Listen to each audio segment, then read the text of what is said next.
আসসালামু আলাইকুম।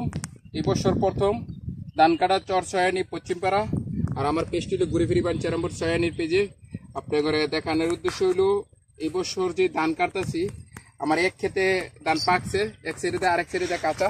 আর দেখেন বাতাসে কি অবস্থা, এই আমার দেখেন ক্ষেতের আউলগুলো ধান গিরিস্তি করা। এটা হইলো আবহাওয়ার কারণে, কিন্তু মাশাআল্লাহ মোটামুটি আল্লাহ ধান দিছে ভালো করেন না বছর। তো ধান ভালো হইলো, কিন্তু এই যে জ্বালার মিষ্টি এটা আমার মনে হয় ইতিহাসের পাতায় লেখা থাকবে। এই জ্বালার কেউ পাইছে কিনা আর এইভাবে করে কিনা জানি না। আর এই যে ধান দেওয়ার বাইরে কি মতন করতে পারি না, এটা করার কষ্ট হয়ে থাকে। এটা ধান কোন দিকে দামু নিজে বুঝতে পারি না, তো কেমনে দামু।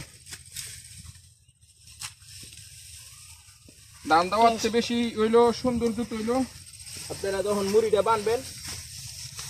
আমার দাদার এই যে মুড়িটা বান্ধা সবচেয়ে সিস্টেম দিয়েছে নিজে। এই যে মিল করবেন, একটা দানও গোড়াত আসবে না, সব আগার মেয়েদে যারা বাইরে আইব সবচেয়ে সুন্দর হইব।